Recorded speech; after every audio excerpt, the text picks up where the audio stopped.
and this is the astrological forecast for the sign of Sagittarius for 2021. First of all, let me start by saying that Sagittarius, this coming year, it's not going to be too bad for 85–90% of you. And I'll summarise it properly at the end of this video. But let's look at the fine tuning first of all. Let's start with the fact that the full moon in Sagittarius on the 26th of May is going to be pretty much a total eclipse. Now that tells me that there's a total eclipse of the full moon in Sag. So that's going to be a pretty difficult one, and that's going to particularly impact, I think, on those of you born around the 27th, 28th, 29th of November. So if you're one of these people, be careful around that full moon. You're slightly more at risk, vulnerable or volatile than normal just for 48 hours around that full moon.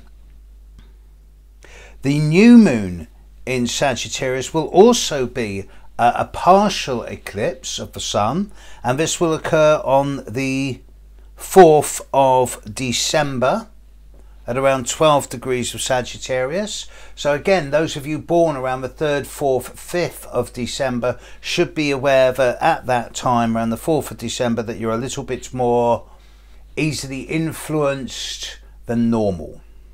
Neither of these are significant, but they will be notable. So let's look at the position of the planets.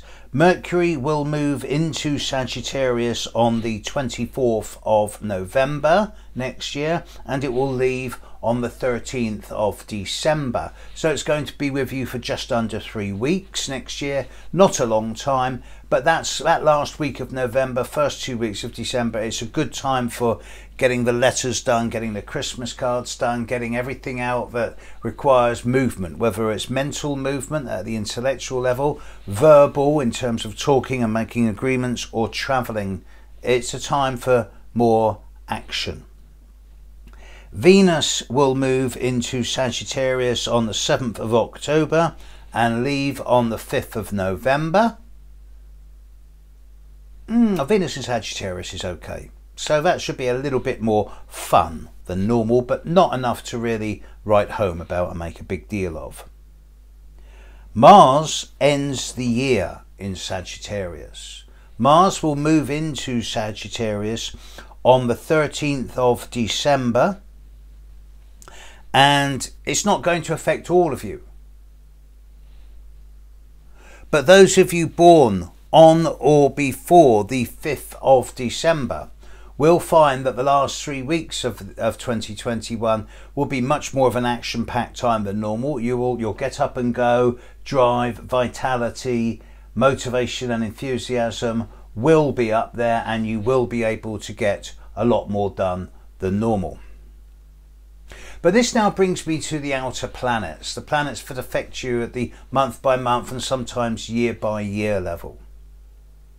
So first of all, let's look at the difficult ones, then we'll look at the ones that aren't affecting you, and then we'll look at the positive ones. So the difficult one for Sagittarius next year, and this is a long litany, this has been going on for about 9 years and it's going to continue for about another 5, is that Neptune is in Pisces, a sign that's square to you. And over this last year, Neptune has been directly impacting on those of you born around the 9th, 10th, 11th of December. It's been giving you a lot of tiredness and weariness and confusion. And that is now beginning to draw to a close. And that the majority, those of you born around the 9th, 10th and possibly the 11th of December should find that the more you get into 2021, the more your energy levels will be returning. However, those of you born around the 12th, 13th, 14th of December, next year Neptune is going to be squaring your Sun. This doesn't start from the 1st of January, but by the time you're into March, you're all going to be feeling this. This is a time of weariness, tiredness, fatigue, where there can be, I don't know, glandular issues or eyesight problems, where things cannot be running as smoothly or as normally as they often are. It's a time of everything's dissolving and slipping away, and the more you try and hang on to people, the more they slip between your fingers. So if you're born around the 12th, 13th, 14th, no, I've got that, have I got that right? Yes, the 12th, 13th, 14th of December, possibly even the 15th, then next year is not a year for going down the gym and pumping iron. It's a year for being gentle with yourself and nurturing the imagination, doing a lot of reading and watching movies and sleeping more and having hot baths and generally being kind to yourself without pushing yourself too much physically. Pluto is in your next door sign of Capricorn, so Pluto's not looking at you at all, for which that's pretty damn good. And Uranus is not impacting on you either. Uranus is coming from Taurus, a sign that you've got very little in common with. So I don't really see Uranus as having a major impact on you, unless of course you have planets in Taurus, which makes you the exception rather than the rule. But then we come to Saturn and Jupiter. And here we come to the good news. Initially, the start of the year, Saturn is smiling on those Sagittarians born from the start of Sag through to about, say, the 28th of November. And if you're one of these people, 28th, 29th of November, born on those days or before that through to the start of Sagittarius, then the first 6 weeks of 2021, you're the exception rather than the rule here, in that things should work out in a very positive and favourable way for you. And I like this position a lot. You can get things done, you can be more efficient and effective with a degree of self-discipline. And after this, Saturn then moves into areas where those of you born from the 29th of November through to, say, the 5th of December, the majority of next year is a year of much more structure, self-discipline, hard work, efficiency, effectiveness. It's looking pretty damn good. I'm not seeing any sign of problems here. Jupiter is also going to be in Aquarius for most of next year, and this is going to impact on a lot of you. And the time from the start of January through to early mid-April is going to have a number of windows of opportunity for any of you born on or before the 13th of December. It can be a bit over the top and a bit larger than life, particularly as we get into mid-April, but nevertheless there should be some decent opportunities.